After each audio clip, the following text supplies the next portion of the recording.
16 श्रृंगार हिंदू मज़हब की रसूमात का हिस्सा है। इस्लाम, सिख और ईसाई मज़हब में इसकी क्या अहमियत है? 16 श्रृंगार का ताल्लुक मज़हब से है या सकाफत से? कदीम ज़मानों में कौन सी अशिया फेस ब्यूटी के लिए इस्तेमाल की जाती? अस्सलाम वालेकुम नाज़रीन, आप देख रहे हैं वार टीवी। नाज़रीन, हम आपको आज बड़ी दिलचस्प हिस्ट्री बताएंगे। कदीम दौर के अंदर मर्द और औरत ख़ुद को कैसे जाज़ब नज़र रखने के लिए मुख्तलिफ हर्बल अशिया का इस्तेमाल करते।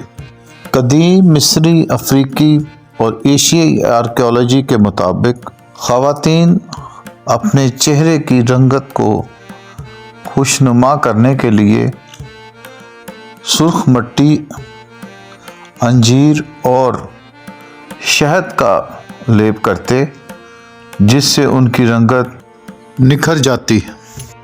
आज से 7000 साल पहले मिस्र और कदीम अफ्रीकी औरतें फूलों की पत्तियों का सफ़ूफ और मुख्तलिफ किस्म के अतर के लेप से चेहरे को तरोताज़ा करती। ये अमल अब भी नेचुरल ब्लशिंग के लिए इस्तेमाल किया जाता है। नाज़रीन, काजल का इस्तेमाल भी अफ्रीका और मिस्र के यहाँ 7000 साल पहले शुरू हो चुका था। आँखों के आईलाइनर या कजले के तौर पर काजल का इस्तेमाल किया जाता। नाज़रीन, मिडल ईस्ट और एशिया की कदीम तहजीबों से पता चलता है हिना या मेहंदी का इस्तेमाल औरतें अपने जिस्म के ऊपर नक्शो नगार और मर्द अपने बालों की रंगत के लिए इस्तेमाल करते। नाज़रीन, बड़े सगीर की तहजीब क्योंकि बहुत पुरानी है और ये मिस्री तहजीब से भी पुरानी है, और यहाँ पे 16 श्रृंगार का जो फीमेल के अंदर रवाज है वो बहुत कदीम है, और ये जो मज़हब और सकाफ़त के दरमियान बहुत एक बारीक सी लाइन है जिसको बहुत बड़ी मुश्किल से हम अलहदा कर पाते हैं। मगर हिंदुइज़म के अंदर उनकी मजहबी रसूमात, स्पेशली जो शादी की रसूमात है, उसके अंदर ये 16 श्रृंगार का इस्तेमाल होता है, जैसे कि सिंदूर का इस्तेमाल, इसी तरह गले के हार, या उनका जो मजहबी तरीक़ाकार है मंगलसूत्र इस्तेमाल किया जाता है। और ये 16 श्रृंगार नहीं हैं, ये 17 श्रृंगार हैं, और इनमें क्या क्या चीज़ें इस्तेमाल होती हैं ये हम आपको बताते हैं। नाज़रीन, 16 श्रृंगार को 2 हिस्सों में तकसीम किया जाएगा। एक तो ज़बाइश के लिए जो चीज़ें इस्तेमाल की जाती हैं, और दूसरी वो रसूमात हैं। नाज़रीन, 16 श्रृंगार के लिए जो चीज़ें इस्तेमाल होती थी उस वक्त उनमें सबसे पहले माथे का टीका, मांग का संदूर, बिंदिया, आँखों का काजल, झुमका या बाली, नाक की नथली, कलाई की चूड़ियाँ, हाथ की अंगूठियाँ, हथेली और दूसरे हिस्सों पर मेहंदी के नक्शो नगार, कमर बंद, बाजू बंद, अतर या खुशबू, गजरा, पाजेब और पाँव की अंगूठी शामिल हैं। नाज़रीन, इसी तरह 16 किस्म के मराहिल होते जिससे एक कुंवारी लड़की गुज़रकर अपना दुल्हन का रूप अख्तियार करती, और इसमें हिंदू मज़हब में इनके ख़ास नाम हैं, और मैं कोशिश करूँगा कि उनके अंदर उनके तलफ़ुज़ के हवाले से कोई मसला ना बने। जो सबसे पहला उनका मरहला होता है उसको कहते हैं मिर्दाना। ये वो मरहला है जिसमें पूरे जिस्म को मुख्तलिफ़ किस्म के खुशबू और तेल के साथ मालिश की जाती। फिर इसके बाद मंगल सानम, जिसमें ताज़ा पानी के साथ साबुन और आज से कई सौ साल पहले दूध, रोगन और गुलाब की पत्तियों के साथ नहलाया जाता। फिर है केश पाश, जिसमें बालों को तेल लगाना, और इसके बाद आता है अंगरंग, इसमें बतौर चेहरे को, गर्दन को, बाजुओं को संदल के बारीक सफ़ूफ की लेप लगाई जाती। इसके बाद है काजल रेखा, आँखों को काजल लगाना, پھر تلک پر سادن، ماتھے پہ تلک کا نشان لگانا، پھر اس کے بعد آتا ہے مگ پر سادن۔ اس میں مختلف جڑی بوٹیوں کو کشید کر کے اور اس میں رنگوں کا استعمال کر کے اس سے مورتیاں بنائی جاتی، اس پہ چہرے کے ارد گرد مختلف نشان بنائے جاتے۔ پھر کیش پاش، اس میں بالوں کو مختلف سٹائل کے ساتھ جس میں جوڑا شامل ہے کیا جاتا۔ پھر اس کے بعد آتا ہے الکت پیش رچنا، یعنی کہ ہونٹوں کو سرخی رنگ کے عمل سے گزارنا۔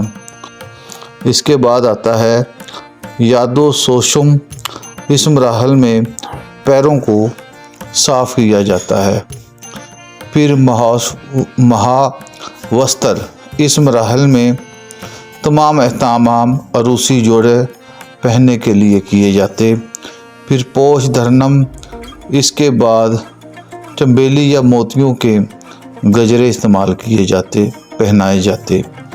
پھر اگلا جو مرحلہ تھا انکار دھرنم، اس میں کلائی کے جو زیورات ہیں وہ پہنائے جاتے۔ پھر تمبل سونم، پھر سانس منہ اور دانتوں میں خوشگوار احساس پیدا کرنے کے لیے الائچی کا استعمال کیا جاتا۔ پھر درنین ولکن، آخر میں دلہن کو تیار کر کے اس کو آئینے کے سامنے پیش کیا جاتا۔ اور آخری جو ہمارا سنگار تھا وہ 17واں سنگار ہے، جس میں دلہن سہاگ کی سٹیج پر بٹھائی جاتی اور دلہا اس کا گھونگھٹ اٹھاتا، اور یہ 17واں سنگار کہلاتا ہے۔ یوں ناظرین، یہ ہندوازم یا ہندو مذہب سے جڑی 16 سنگار کی وہ رسمیں ہیں، لیکن مسلم، سکھ اور عیسائی مذہب میں بھی عورتوں کو سجنے سنورنے کا اتنا ہی اختیار ہے، اور اس میں ان کے مذہب ان کو پوری طرح آزادی دیتے ہیں۔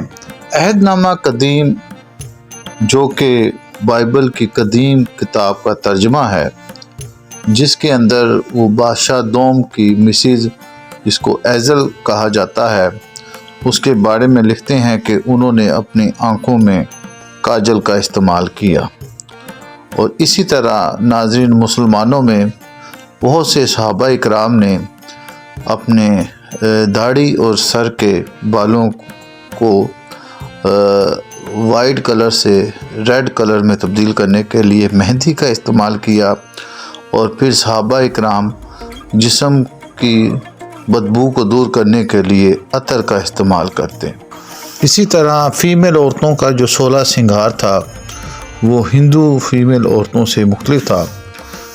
مسلم عورتیں سر کے بالوں کو جوڑے کی بجائے اس میں پراندے کا استعمال کرتی، ماتھے پہ ٹیکے کا استعمال کرتی، آنکھ کا کاجل استعمال کرتی، ہاتھوں پہ مہندی لگاتی، مسواک یا داتن کا استعمال کرتی، ناک کا کوکا، گلے کا ہار اور بازو کی چوڑیاں، ہاتھوں کی انگوٹھیاں، کانوں کی بالیاں، اس کے بعد عطر، پھر اپٹن کا استعمال کیا جاتا، پھر آئل کا استعمال کیا جاتا بالوں کے لیے، پھر پھولوں کے گجرے، پازیب اور سرخ جوڑا بیما، گھونگھٹ والا دوپٹہ، یہ 16 سنگار تھے۔